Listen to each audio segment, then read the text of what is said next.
And one more second. And you recorded at the same time? Yeah, hold on, it's not going live. It says live in my corner. I gotta remove T. Hold on. Okay. Yeah, once it's done, it'll record it. Okay, so I think that's it. All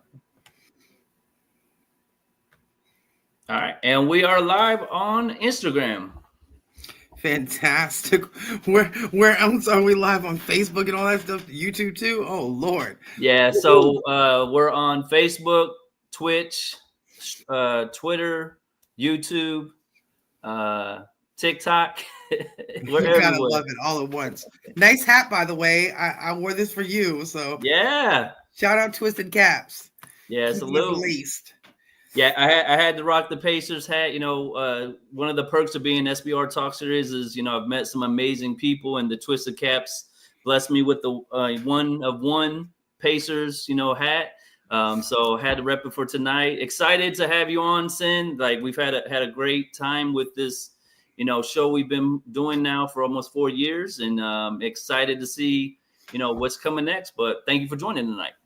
Not a problem. I wanted to, make sure that we kept consistent with our wrap ups and explain kind of the new things that are coming up and how we're going to be doing the seasons. And so I thought we'd get on and I know T-Rex had to bow out gracefully, but I know that's something that we're going to be implementing next season. So if you want to talk about that real quick.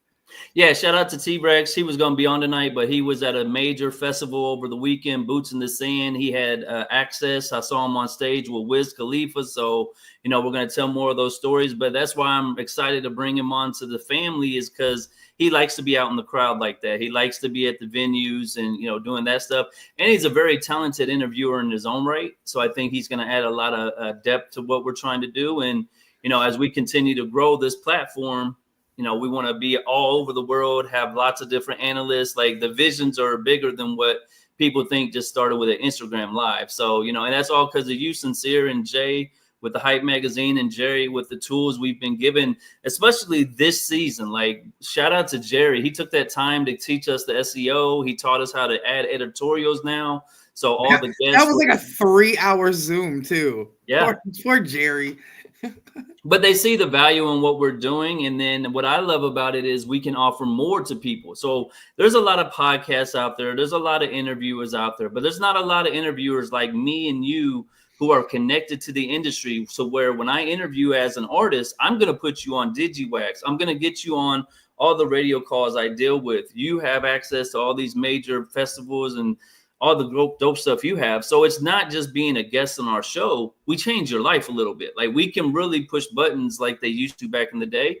And with what the Hype taught us, man, we had our first write-up. We got a cover artist because of SBR Talk Series. So very excited just to see, what we've accomplished in this year. And then I know what you got coming next. So I don't think people are ready for what the next season entails, but we're getting everything fine-tuned now. So when we start rolling out these major names and, all these things we're talking about doing, it'll have the right presentation.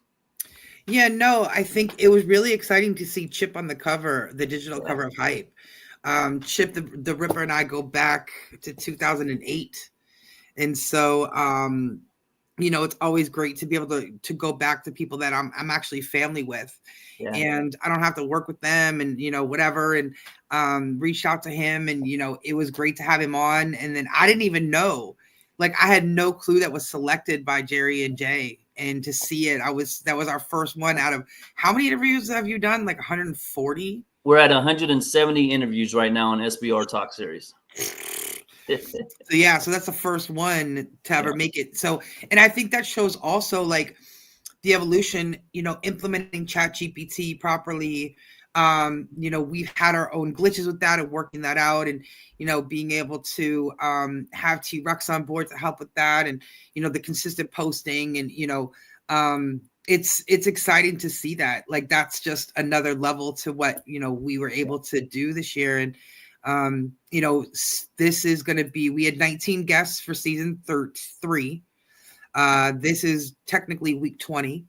And so wrap it up, do 20 interviews and then come back with some throwbacks for the rest of this year and come back in the fall and have some new interviews and get a little respite from dealing with the people. Yeah. So, but yeah, People don't know that story because, they just see who I get a chance to talk to. But you're the one who brings all these amazing guests, all from the A-listers you brought to the people behind the scenes. What's it like in your role to bring these amazing guests to the audience that you're providing us? I think for me, and don't get it twisted, and I know you give me credit, but like Clinton Sparks was all you, Devin Golder was all you, like there's quite Mano was all you. I give you 100% because Mano could have gone left or right. We talked about that before in recaps. And so for me, it's just important to look at people that are really, really working, grinding. We do spotlight some up and coming artists. We did NB3.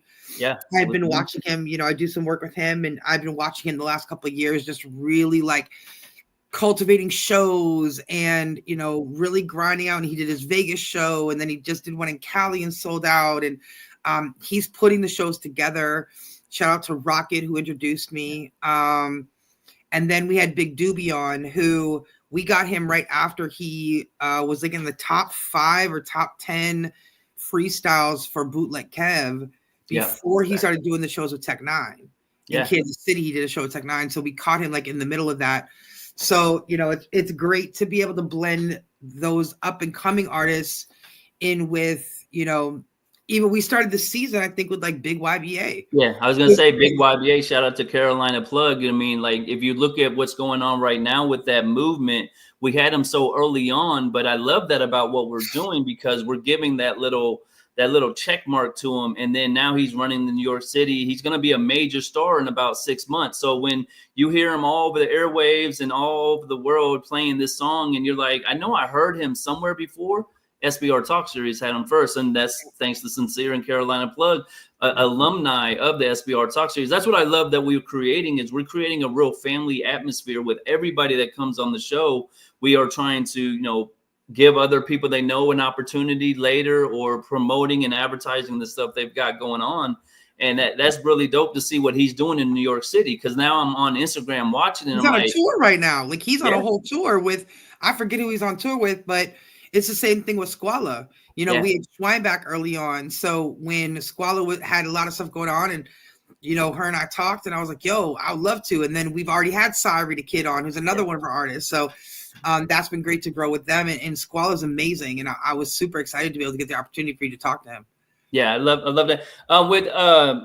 With NBA number 3, I wanted to highlight this because I just knew him as an artist. So I'm getting ready for the interview. He dropped the song that day. It was really powerful.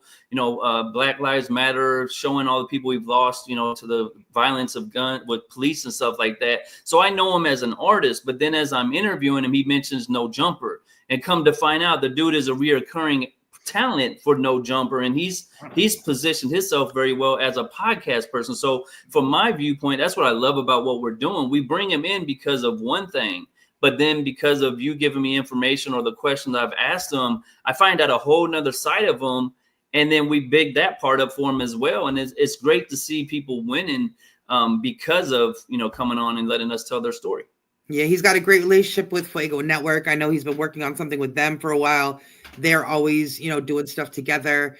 So, the independent artists then mixed in with everybody from like, Zach and Maya Guest with, Black Rodeo and Pony Express, and Maya goes viral all the time. And, she just went viral again at Cowboys of Color. They pulled her on stage to lead the line dance, and, to be able to have, her on, and it's just, and their relationship, and their children, and to talk about family. That was something that I wanted to interject more into this season, getting a couple people on. I was super excited when Chanel Mays Smith came on. She's a big time makeup artist behind the scenes. That's always something that was important for me that you let me do. You and I are so behind the scenes of stuff for so long that this gave me a really great feeling of a platform where I could help shine light on the people that I knew behind the scenes were really pushing the buttons. Yeah. or Facts. weren't getting like the shine that I thought they deserved. And like, that was a big thing for me with DJ Spud. I know he's going in through a transition and working with new artists, and he's family. And I Yeah. was like, I have to get him on this season. Like, let me reach out. So No, I love DJ Spud being on my Gringo Gang fam. Shout out to St. James and the whole team. The fact that you brought him on, because like I told him on the interview, I could have asked you any moment, but if Sincere taps you, that means you've met the criteria that she deems viable to be on our platform. So it's not the homie hookup having DJ Spud on. It was because DJ Spud went to Atlanta. He worked his ass off. He made some powerful connections. He came back to Indianapolis. He put on again for a lot of people, and you being outside of our city are seeing that. So it just magnifies what he's doing. And I love that you did that for him, because he's such a great person, not just as a DJ, but he does a lot for people in the hood and this, in the underprivileged areas to help them make their dreams come true. So I was glad we got to talk to him. yeah, and what's really cool too is like, 1 week it'll be somebody like a Van Monroe who has sneakers in the Smithsonian. Yeah, that was And amazing. then the next week is someone like Rich Harris from Pittsburgh, who from Philadelphia, who's doing movies. Yeah. And then, the following week it'll be like Wall Street West, who's doing poetry in prisons. And then you'll get His like story he might have had one of the surprise stories to me, because when you're looking up information for some people, it doesn't get the impact. So when he told me the story about how he taught people in prison how to paint, and then that became a way they made a mural for him, it just shows real people are making real impact in the world today. You might not have 100,000 followers, you might not be, I don't know his financial situation, but the impact he had by doing that is changing everybody he's come in contact with. So that's one thing I love. And I wanted to highlight Lynn Dobson, very last guest we just had.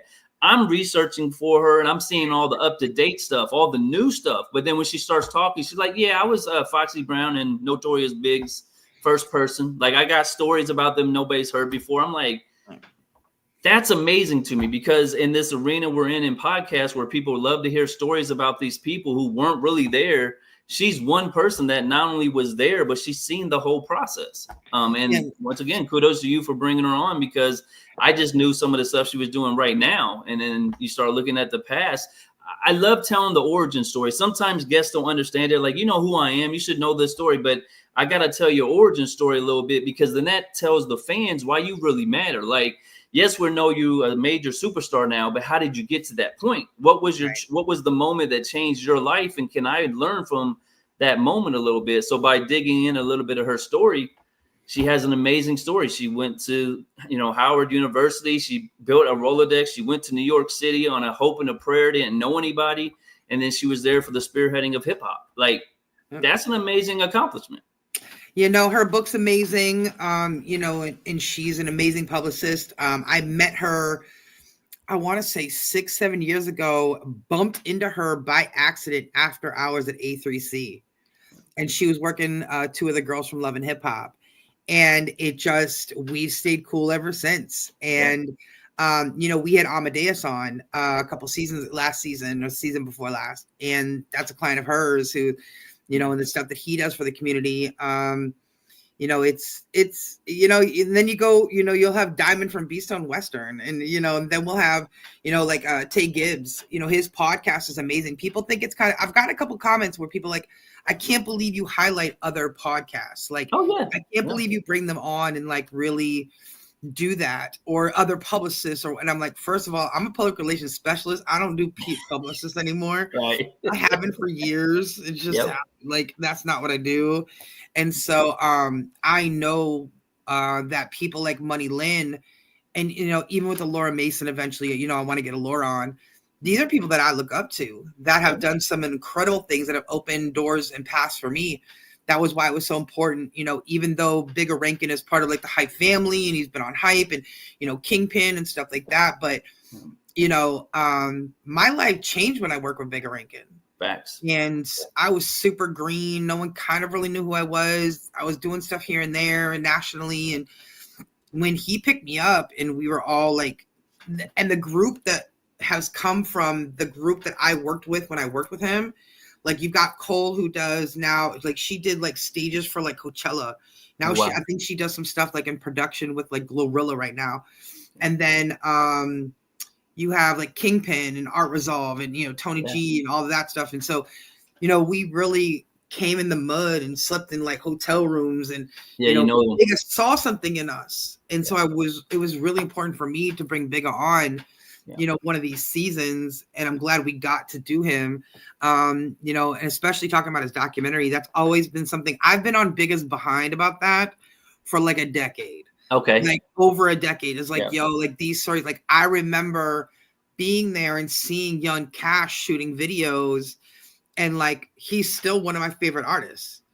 And his story and just the love in Jacksonville, like when we would go to Jacksonville, like the love that is there. And you know, I know he talked about it when his son passed. I got with Bigga right after the year after that happened, but the whole city shut down for him. Yeah, they did. The city just loves him. And so that's great to have him on. And Kingpin, you know, we go way back before Kingpin really had super gray hair. So I've got pictures. Yeah. So I've got some real good pictures of that. And then I was super excited, you know, when Jay hit us up and we were able to do the producer kid class. Yeah. That was super exciting, you know, and friends and people that I work with in the industry sending me people. You know, I met Tay Gibbs through Sorry I Was Trapping through Sam Basquiat. Yeah. So it just means they like what we're doing, though. Like, so I take a little pride in it, and that's the pressure I feel every time I come on the screen with people. Is I'm not only got my brand at stake, I've got the Hype Magazine's brand at stake, and I have your brand at stake. So I take it very seriously when we're doing this. And speaking of Bigga Rankin, like that was a major accomplishment for me because Casper and Bigga Rankin and Greg Street, they changed me and St. James's life with Stop Beefing Radio when they invited us to HDR 08 in Atlanta, and we seen T.I. before he, you know, his final concert he did before he got locked up. And then they re-invited us to the West Coast launch where we met Nipsey Hussle and we met Rocket, and like it changed our life. So getting to tell his story like that. But then the real cool thing for me is he endorsed what we do. Like anytime we've had somebody on this show that is actually an industry insider who really makes noise in this game, they know Stop Beefing Radio, they know the Hype Magazine. So it means we're doing good out here. Our city might not know that yet, but hopefully by what we're doing, and me myself, like I always try to be behind the scenes, but people told me if the city's ever going to get put on, it's through me. My connections, my relationships are what they are. So you've helped me become not as humble as I have been. I'm still a very humble person, but it's okay sometimes to toot your own horn a little bit. So when Bigga said, I come to Indianapolis because St. James and Money Matt, they put us on. And then when Kingpin's on said, we changed his life. I never knew that. He said, Stop Beefing Radio changed Kingpin's life. And that's amazing to me because Kingpin changed our life. So it's a reciprocal round. You know, we go in a circle with this industry. You all know some of the same people, but when you do right by everybody and you've allowed us to tell these stories of all these people, and it just solidifies what we're doing with Stop Beefing Radio. And that's so powerful. B Western, I wanted to highlight, like, this is what I love. B Western's on talking about her wares, and I'm saying you should give Maya a contract and go get with the Pony Express. Now, do they go do that? I don't know, but I can at least say I put the bug in their ear to make maybe that connection happen. And now she's on the Pony Express with her wares, or Maya's a spokeswoman for, like, we can create a lot of changes for people. And you highlighted, why do we have podcasts and other people on?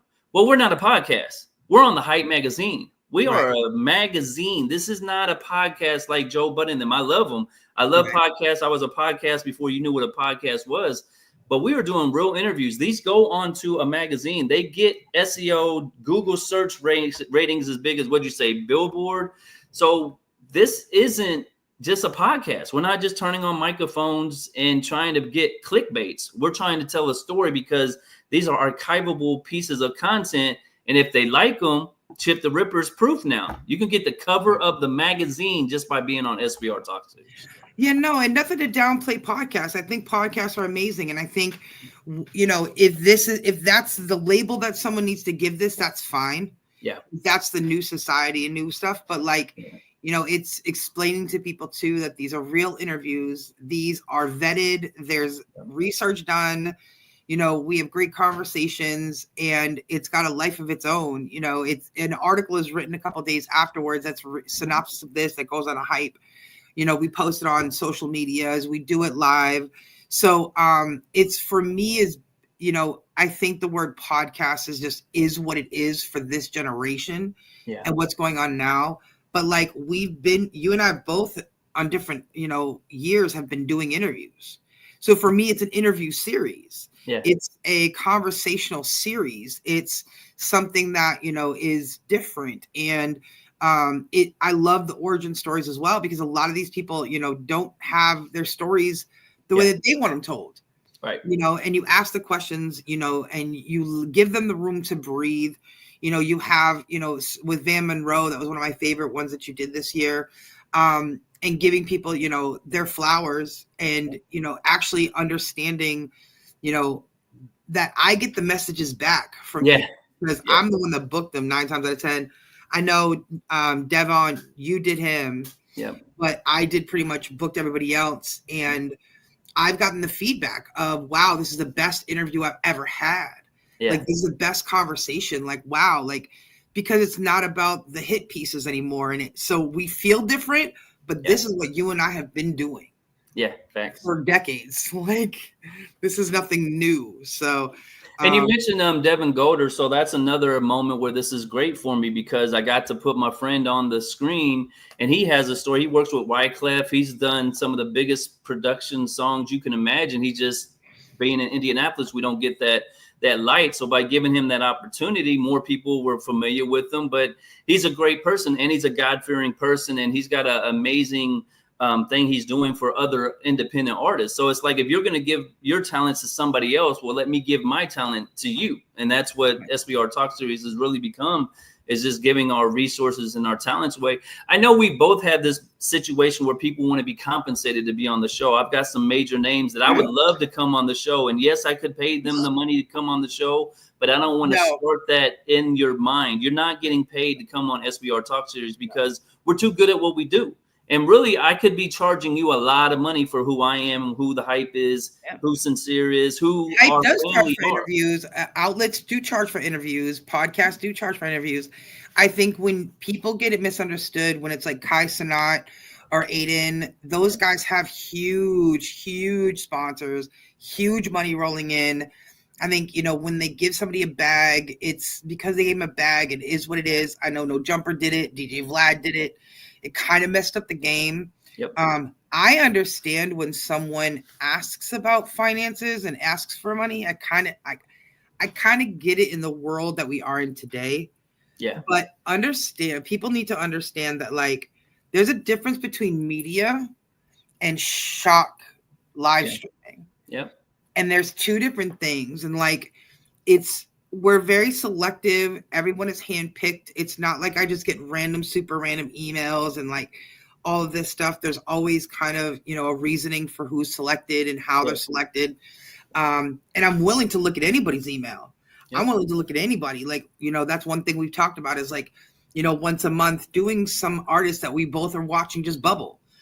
That was like watching NB3. I could put him on last year when he dropped the record with, day ones, but it wasn't time for that yet. But then I'm seeing him selling out shows and grinding and not his clothing line, Millionaires. Like, it's watching him progress and really grind. It's like, okay, now it's time. Let me put him on.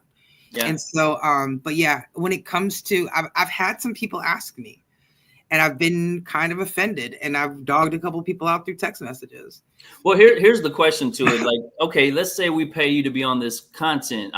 We understand contracts now. So if we want to start getting money involved, then we got to start doing the business. So does that mean if I pay you $1,000 to be on my show and I owe 100% of the content that's created at that moment, do I get to use your voice and your image for all my promotion? Like, it gets sticky if you want to start talking the money thing. But as long as it's just a mutual respect for each other and wanting to, do the content, I'll give you the time to do it and we can keep moving. But yeah, I got one that I've been asking to do an interview with. Now they hit me and they say, hey, how much you going to pay? I'm like, if I pay you for what? Like, well, that's the thing. That's the difference though. They're not understanding this is a media outlet that is owned and ran a certain way as a media outlet. We just were able to create visuals and have our own show. But this is a media outlet, and we really don't do interviews, but that's kind of the way that people understand it. We do one-on-one exclusive conversations. That's really what you do. It's kind of like get to know the person. Again, it's not really an interview, but that's the only way to kind of explain it to people. But it's way more in depth than that. It's way more personal than that. But yeah, I'm not paying anybody to get on here. I'm not, and I refuse to, and I never will. If you ask Jay, just Jay from the Hype magazine, she's got 2 words for you, and I can't repeat it because we might have kids watching, but we ain't paying for nothing. And you're going to have to check that, because eventually, if we keep on the trajectory we're on, you're going to be dying to be on this show. Not because I'm on it, not because T-Rex. We don't know who could be hosting SBR Talk Series in the future. Right. So right. just be careful about trying to charge people when they're on the rise up, because we're not beginners in this game. So it takes 2 seconds. We could have a sponsor tomorrow, Sin, if we really wanted to. We've got 170 episodes. You think we couldn't go walk to any major place and say, give us a budget?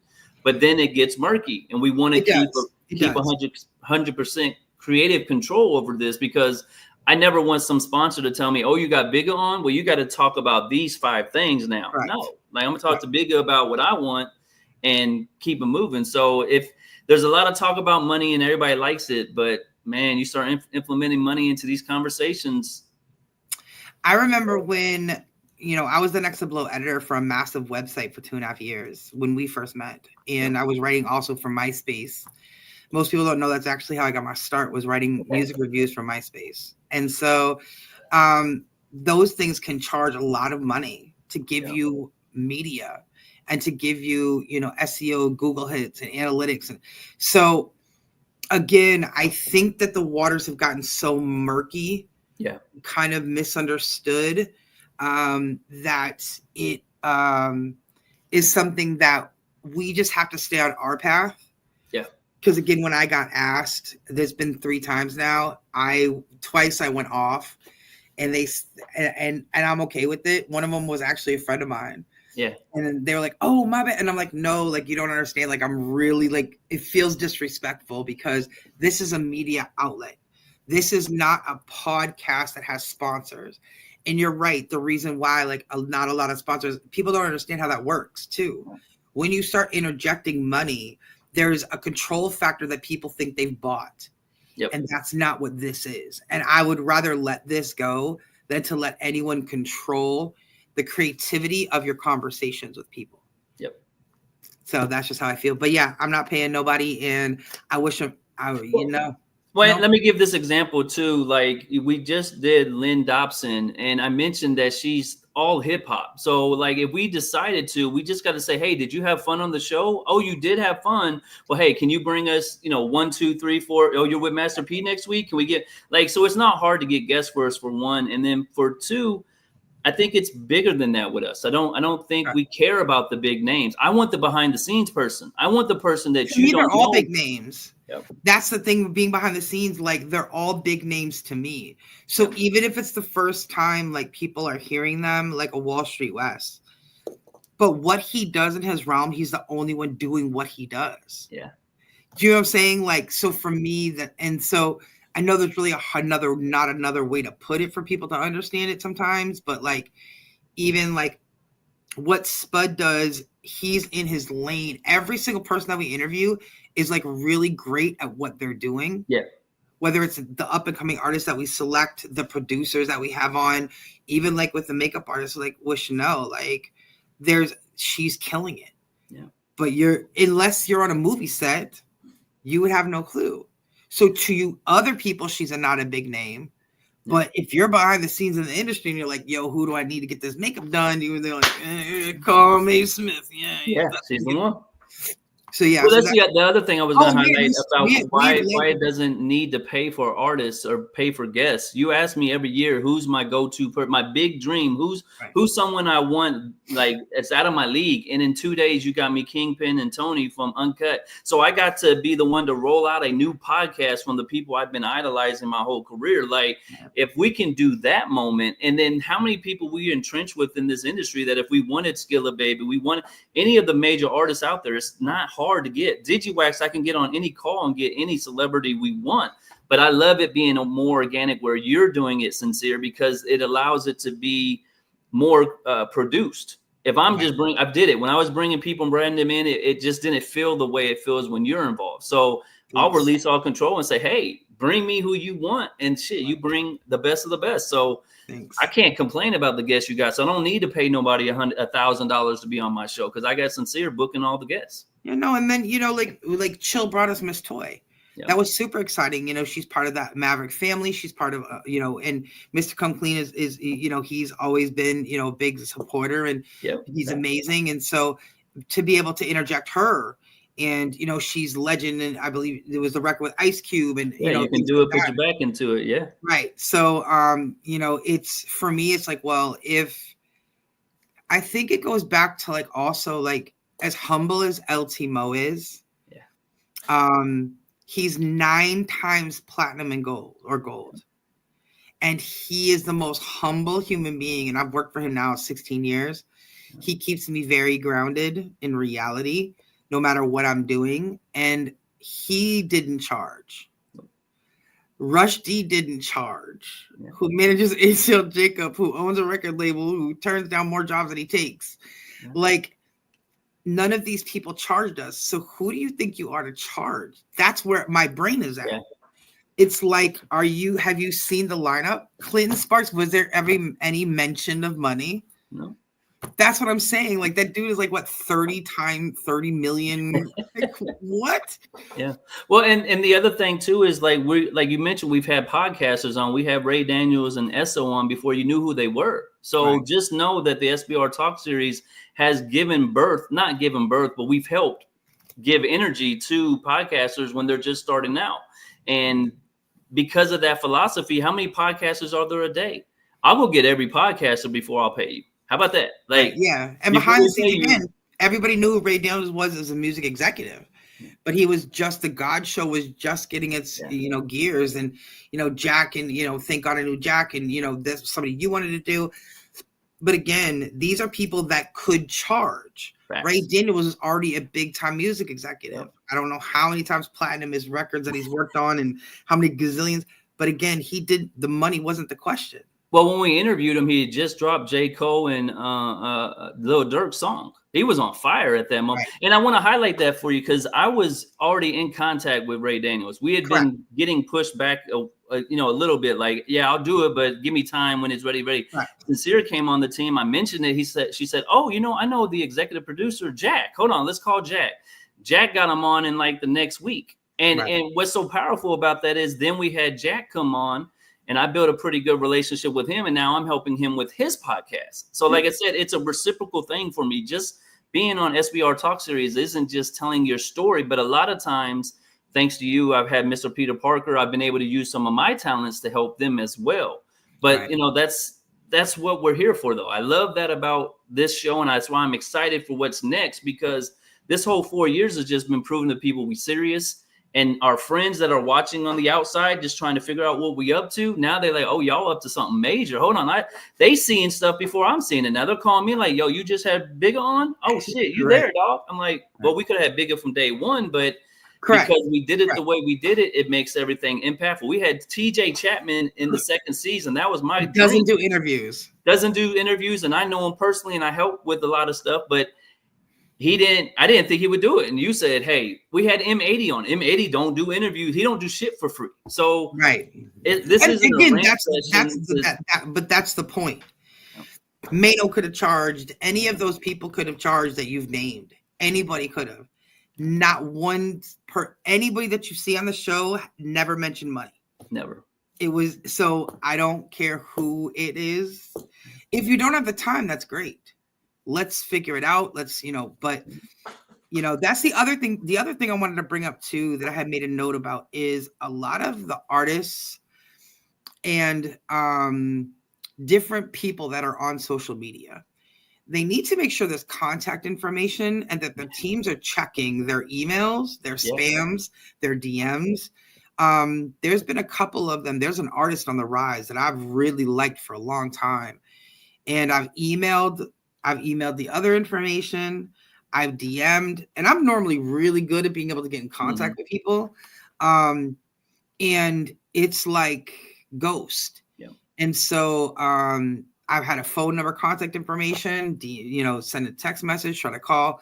So I think, one of the lessons that I really want people to understand is put some kind of contact email inside social media. Yep. There's a contact button. You don't have to take up space in your bio, but put a contact. But you're going to have to go. Some of these people need to go behind their teams and make sure their teams are doing their jobs, because I can tell you they're not. There's one kid that he's like, yo, Sin, he's like, I want to do an interview. And I'm like, dude, I've been emailing your team for months. Yep. I love you, but we're going to have to talk later on in the year, because until you get your team right, I don't want to do the interview. I don't want to put you on, because like your team is literally, I'm seeing them opening the messages. I'm seeing being left on scene, which is okay. Yeah. I don't expect, no one has to return the message, but then you're reaching out to me personally, and then your team's not doing their job. You need to get your team in check. Or the team needs to understand who you are when they open that email. I'm nobody. It doesn't matter. I could be Bobby Joe on the block. I still remember being a nobody, and I'm still a nobody to me. Me too. So I remember what it was like, really hard hustling, trying to get stuff done. I remember, being brought Travis Porter and trying to get that done. And, for the old website I worked for, and, seeing them before they were Travis Porter. Yeah. And that's the thing, though. I want to, these kids again, and I say kids, I'm 48 years old now. And so I just want everybody to look at your social medias, from your Spotify bios to your YouTube page, to your Instagram, to your Twitter, to your TikTok, to your fan base. Make sure there's an email address. Yep. And make sure you're having team meetings once a week and asking if they're checking the spam, the promotional. I check everything. I check 4 different email addresses every single day for clients. I do 3.5 social medias. Like, those things have to be done. And I know that it's like, if no one knows, if you're not Chris Brown, if you're not Beyonce, even Beyonce, I know who her publicist is, Yvette. Like, you have to understand realistically, if no one really knows who you are. Yeah, facts. Then even if they do know who you are, put some contact information in your social medias. And this is also how people are getting scammed booking. Yeah, they are. Because you're wasting, people are, you'll say your booking fee. I just went through this. A booking fee was $25,000. A middleman ended up booking it for $40,000, but you don't realize you only got paid $25,000. Yeah. This happens more and more in the industry, and people don't realize. Yeah, that happens, and the cause and effect of it behind the scenes. So I would just want, if anybody hears anything and a message that, I hope they'll take from this is, make sure that you put some contact, and you're babysitting, unfortunately, your teams. Yeah. It's got to happen. So you bring up a good point, because a lot of people don't know my beginning in this industry was booking tours and after parties. So I seen firsthand. And what happens is, if you're an artist that's on fire and you don't have that stuff taken care of, somebody's going to go buy you the rights to your name and build a website. And then people's going to be going to that website thinking it's legitimate. They're going to be sending them hundreds of thousands of dollars thinking you're going to show up, and you never even knew about it. So you got to have your business right, because if somebody's trying to book you for an interview, or if somebody's trying to pay you, and remember, wherever you're not taking care of your business, somebody else will take your shit. Like, there's been a lot of artists out there that if you go Google their name, their website's not their real name no more, because somebody saw them on the rise. Sometimes it's your label. Sometimes it's, people just watching, but they'll buy your stuff up real quick. Like, I went through the SBR Talk series. I was trying to get all our branding taken care of, not so much about having content out there, but nobody can buy the SBR Talk series now. And I tell every artist I deal with, shout out to Uncut Game, if you have one social media profile, you need to have them all under your name. And if you can get a website and you can get trademarks, because heaven forbid you blow up with that song you've been spending your whole life making, and then you go to make your first dollar off it and you don't even have the rights to your name no more. Correct. And you can speak to that, because you deal with a lot of up and coming artists. How many times has an artist got the dream of their life come through, but they couldn't use their name, use their branding, because they didn't go purchase it? I think one of the ones that stands out, he wasn't a client, but was the interview I saw with Kevin Gates. Yep. Had to pay $1 million to get his name. And so, and we've talked to Sam how important it was. He dealt with Fashion Nova stealing from him. He is now dealing with another company that's stealing from him. and it's like, are you serious? And so the importance of a trademark or owning your stuff and your team's, that's the team's job. And if you don't have a team, that's your job. Yeah. It's part of this business. Is it NDAs? Because I come from an era where it's just a handshake and my word is my bond. I'm not going to do anything to cut you, or I'm going to keep you involved just because we started together. But what can artists do? What can podcasters do? Let's give a little learning experience for people who want to be in the new content game. What are one or two things we can do to protect yourself? Because there are scavengers out there and they are watching to see. Like, I hope Joe and Jada just got all their stuff together right before they launched their podcast. They're number one on iTunes.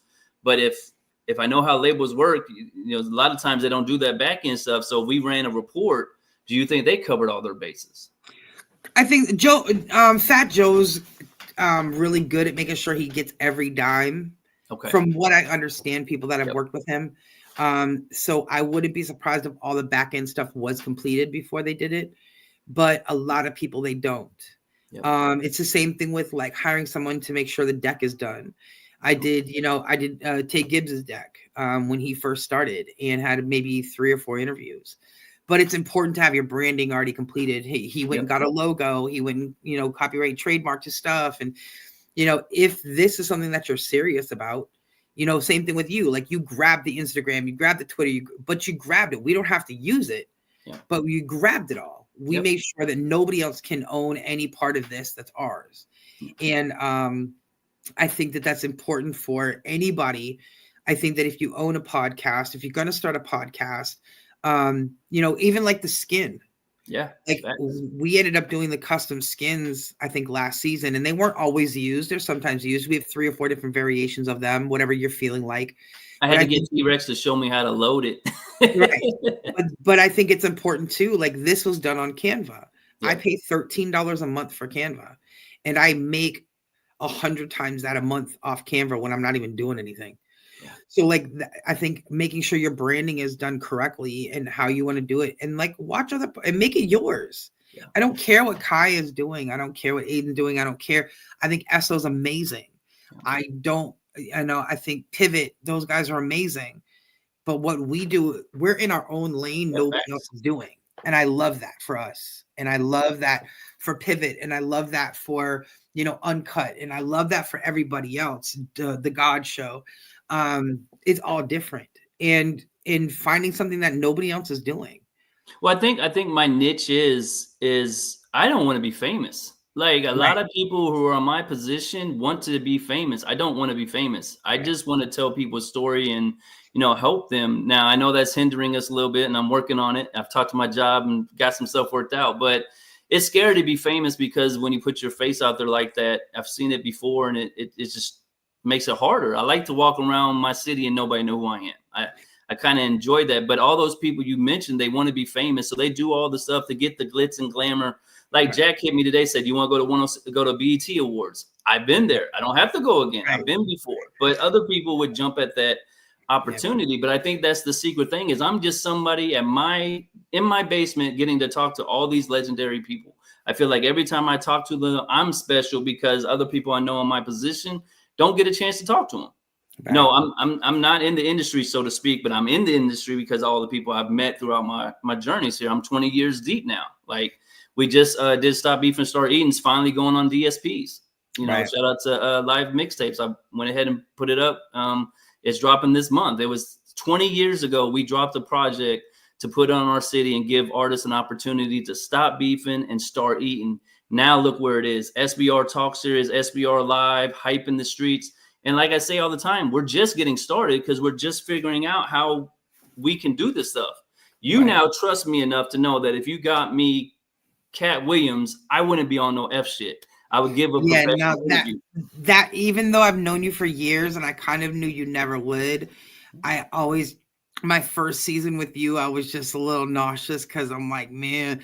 And again, I think once you made it through Mano, I was good. Like, I was because Mano's a special individual and he's amazing. Yeah. But he's a New Yorker and it can go left real quick. and not at anybody's fault of anybody's, but he's just very like, and same thing with Peter Parker. Yeah. This is what he's from Boston. This is what the F it is. And that's it. And so I think there was a couple interviews that I was like, but yeah, you ace them, and ever since I've kind of been good. But that's the other thing too, is like, I think for us, and I know Jay gets mad at us, wanting us, not mad, but like, wants us to be out more. And I have 2 tours this year. Like, I'm going to be outside. I promise, Jay. I have every aspect to be outside. But again, I have sat on every national panel. I've been a moderator. I've been a speaker. I've been a guest my first 10 years in the game.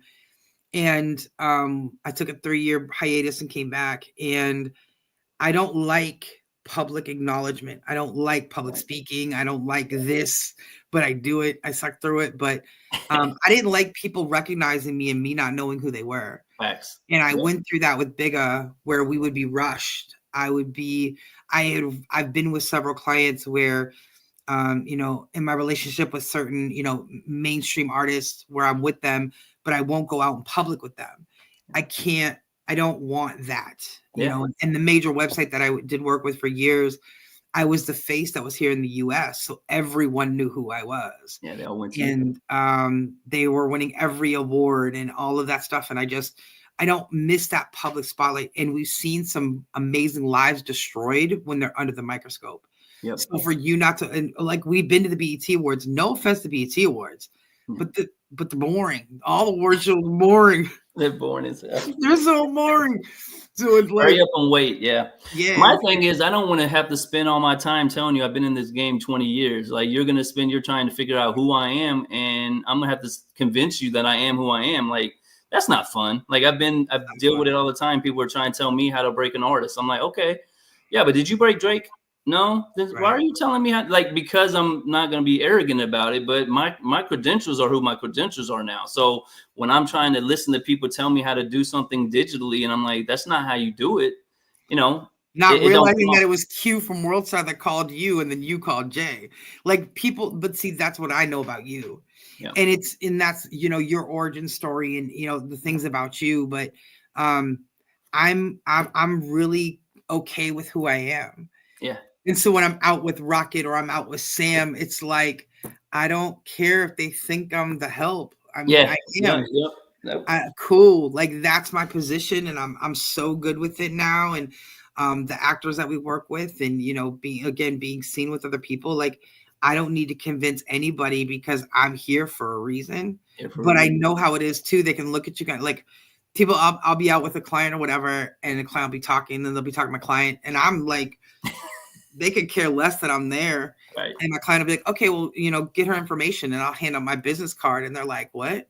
Yeah. Or like 2 weeks ago, Sam, there was something I worked for. Sorry, I was trapping in St. Basquiat, and an email had come through. I responded to the email. We ended up getting on a Zoom a few days later, and the guy thought I was AI, and he was like, "Oh, you're real," and I'm like, "Yeah," and Sam will vouch for it, and he was like, "Oh, I was about to ask Sam what program he was using, because like they were so professional and so fast responses," and I'm like, now people think that having genuine work ethic is AI. Yeah. So it's kind of hilarious. So, it is interesting. I think because we've been outside, that's like what I told Jay. I'm like, Jay, I just don't want to be outside, because I've been outside for 10 years. Like, I don't want to be outside no more. But I am going to do that. Like I said, we have 2 tours this year. You're going to get some exclusive content with me on the road, and there you go, all that fun stuff. And, I really wanted to go with LT Mo. Had just been at the Atlanta Streetwear Market. And that's another thing. LT's going to kill me when I say this. I'm sorry, LT. So LT's clothing brand, Twisted Caps, is completely separate. And that's a designer, Todd Moore, is completely separate than LT Mo as the producer. Right. 2 very different worlds. He wants them very separated and severed. I respect that he's a client. But it's like how hard I have to bite my tongue? The PR, like, you're going into the Atlanta Streetwear Market, and I can't tell them like really what you do, but I have a lot of respect for that. and the way he moves and the decisions that he makes for his companies and want them to be on their own merit. Yeah. Again, he keeps me very grounded. Yeah, he doesn't want the music side to embellish what the clothing side can do. He wants it to stand on its own. So then when it's standing on its own, now he'll introduce it to the music side and probably make a hit song off of it, and we'll all be wearing it. So right. So yeah, so he has them very shout out to Homework, Trinidad James's shop, who's now carrying his Atlanta Pyro 2.0 hat as of Saturday. So that's exciting.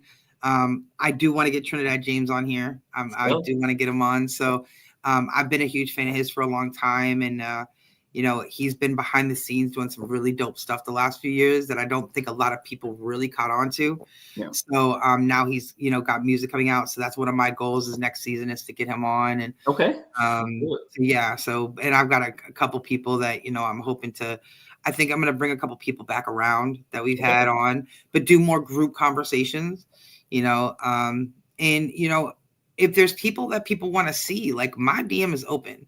I do get people jumping in my DMs asking me, you know, it's weird too. Cause like, if I ask somebody, do you have a media kit? Do you have a one sheet? Do you have a press kit? Do you have anything? And they're like, no. And I'm like, okay, well, when you get that together, can you send that on over? And I would love to see where we can go from there. I think that, you know, I am old school in a lot of ways, but there's certain things you just need to have. And there's certain things that to be a successful artist and a business, there's certain things that you should just have on hand. And if your team is not preparing you for that and not preparing you to have those things, then there's a problem. And you really need to look around at the people that are around you. Well, we wouldn't be doing a service if we're preaching that the whole reason we're doing this is we want to help people gear up for success. We wouldn't be doing anybody a service if we didn't show them there's a price of entry into this arena, and the price of entry is professionalism. You need to give us everything we need. That way, if somebody loves the interview we did with you, we can go send you to any other media outlet there is and not have to worry about you're missing anything. So you're going to be put through the same criteria that you should be. You should want to be pre-vetted. You want to feel special that you got on the podcast, or the SBR Talk series. It can't be you just called sin and today you got on. No, there's a process to this. And I've had people got mad at me as well, but like, you gotta go to sin. Like, I don't make that decision, and I love you and I fuck with you and I'm gonna support you. But if you want to be on SBR Talk series, you gotta go to sin, because she's gonna let me know if they're ready, and she's gonna let me know if they meet the criteria. We've set that criteria together. So, and it's not a whole lot. Nope. It's just the bare minimum things that were standard for us 10, 15 years ago that we would have known automatic. And again, that's where things have changed from a media outlet to what podcasts and no offense to any podcast or the live streamers, everyone runs their stuff different. Yep. But there are still finite things that you need in this industry. A media kit is one of them. Even if it's a one sheet, like for any business, any person, like that should be something that's a standard. Like, when did that standard change? We can give them free game. ChatGPT is a free website. You go to it, you say, hey, I need a media kit, and put in the information you're going to include. And I bet you in 10 minutes, it will walk you through a professional media kit. So there's no excuses no more. Like, I was hesitating with captions because I'm terrible at captions, but ChatGPT fixed all that real quick for me. So like, the more you push against this technology, the harder you're making it on yourself, because everybody else is using it. And I was one of those people until I talked to Jerry last year. Yeah. I was one of those people because I'm a real writer. I've written for years. I've had editors because I'm dyslexic, but I'm a real writer. So I felt like I was cheating if I used ChatGPT.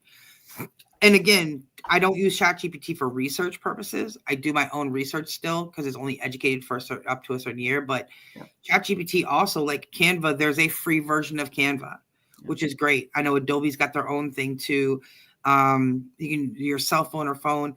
ChatGPT is free. You do have to have it learn you. Yeah. You do have to use it for a while. But it took me a year after talking to Jerry before I even submitted another article to him for consideration. Because I let ChatGPT get to know me, and I use it for editing purposes and walking me through things and explaining things. And now it's in my everyday life. But I was one of those people that fought it very hard. you know, and it makes mistakes. It That's does. where the thing is, where you have to review it, where you have to still, it can't just do it, cut it, paste it, send it. Like, you still have to do your due diligence, because not even AI is perfect. No. So, Now I know we're coming to the end. You always ask me who's my dream guest. Who's a dream guest of yours that maybe me or Jay or Jerry or one of the team that we have can, you know, make that come true? one of my dream guests would be, I've actually already have him. I have a connection to him, so I just got to reach out and see if he'll do it. It's got to make sense. I wanted to do Knots Raw. Well, he's Okay. my favorite producer. Okay. But his manager Daryl and I are real close. So it's nothing but really kind of making a phone call and making it kind of make sense. And We've had a then lot of producers to show them you say that's where we're at now, and I'm kind of in the same state. So we've had so many big people already. We want legends. We got Cujo and Razzcash. You want producer. We've had LT Mo. Like, we've got a whole bunch of concepts now, or content we can show people. But I've been reaching out to more people now too, because I know what we're capable of presenting. But yeah, Knox, that would be a fire one. I think Alora definitely is like my all-time. Her and Yvette, I think, would be amazing. And that's just from the PR world. Um, I think when it comes, my Rolodex is real different, and you know that. So, like, I would love to have Andre Sisco on and his wife, who are the teams behind Machine Gun Kelly, and they own Dead Logic. And so I would love to get them on. I know that they really don't do interviews, but they do. Here and there, I think I've seen Andre do, but they're very, very quiet. Okay. I've talked to Halim Rice. Halim, most people, I know him for his work he did with Chinks. But he really is amazing in the music industry. He's now managing a pro golfer from Compton. But I think I've talked to Halim, and Halim was one of those people that was on my checklist. So I think for me, it's different. Like, I want to bring Cole on. I know her and I have talked, and when, sure, schedule works, and that'll work. I think with Eric, I'm going to talk to Rocket. I really want to get Eric Kofi Abriva on, Isaac Keys, Skilla. I'm kind of waiting until Skilla announces his tour, announces his album. Like, I've kind of been waiting. So to get in there because even I have to submit, even though I'm on these teams, that's another question. I still have to submit the media kit. I still have to send a formal request, because I'm another whole separate person. Yeah, facts. So I can't, there's people, I can pull up the phone, but there's different things to this that I have to do. So, but yeah, I think those are some of the people that I definitely want to aim for. And can we make any, announcement or let them on to anybody that's going to be on season 4? No, I think Halim will definitely get on. Okay. I think Halim, we're at that point. I think maybe even getting, Knox's manager Daryl on. I don't see why that won't. It's just got to make sense. Yeah. These guys have done hundreds of interviews, but they stopped doing interviews because it's like they want a real interview. They want a real what we do. They want what we got. Yeah, this is what we got. So, but yeah, no, we're getting into the fall, so and one of my dreams is Fee Banks, the manager for NBA YoungBoy. Okay. And That Mexican OT. So I think That Mexican OT is, if I had to pick one artist that I could, like, if it was one artist that I was like, I think he would be my dream interview. Okay. Yeah, he's dope. So, well, I mentioned D1. I really like what he's doing right now. He's doing some tours. We've reached out to Mac, just waiting for the response. I've reached out to DJ. Like, I'm excited now, because now that it's summertime and I've got I know how to do the pre-recording. You're going to find out. I got some people I'm going to start doing interviews with, just so we have them in the tuck. But they've showed interest. And it's just a matter of scheduling. So I'm looking forward to season 4, because I'm going to surprise you a little bit more too, with, hopefully some of the guests that are going to say yes, and more of the presentation. Like, my goal for this time off is we're going to get all these interviews that haven't hit the hype. They're going to hit the hype. So don't think because tonight's the end of the season that we're going anywhere. I'm going to flood your timelines. You're about to get mad at all the clips that are coming, because there's nothing else to come. So I've got nothing but time to put out this back content. 170 episodes are in the can, and they all have legends in them. It's not like we got one that's like not a big deal. Even if you go to our early ones, they run my city of Indianapolis. So just stay tuned. We're going to highlight some of our past guests to give them the shine they deserve. And then season 4, we're going to have even more big names. And like I said, with T-Rex coming on, we're going to get that traveling part of the SBR Talk series people love so much on site and that stuff. So I'm excited. Anything else you want to say before we get out of here? I just want to thank, Jay and Jerry, the Hype Magazine family. Shout out St. James. And I want to thank you, Matt, for just, the growth in the way your conversations are and the way that, you lead by your example. And I appreciate you, and I'm very grateful for this opportunity, and I'm super excited for next season. We'll see you all in the fall. Yes, same way for me. Like I said, it was so fitting that Kingpin was on, because he started this relationship we have with SBR Talk Series. He was the interview I did, and then we reached out and started this. So it kind of feels like a full circle moment. And I'm excited for you too, Sincere, because every time I can show one of your friends or your clients a good experience on here, that'll just bring more opportunities to you and more opportunities to the family. So that's what I love about this, is it's just not one platform. Like I said, Hype in the Streets is on Thursdays, and we've got everybody wants Zoom calls now. Well, what happens when we run all the Zoom calls? Like DJ Manny Faces has 10 Zoom calls you can get on right now. So what if it's a SBR Talk series is your launch point, but now we run you through the whole scene. And I think that happened with MB3. I think you interviewed MB3 and somebody hit you up like, yo, this artist is dope. Like, how do I get him on my show? Oh yeah, Will Gamble hit him. Yep. So so I think that's, it's going to be what it is. I'm happy with what we're doing. I'm happy to step it up. I'm excited to see what happens.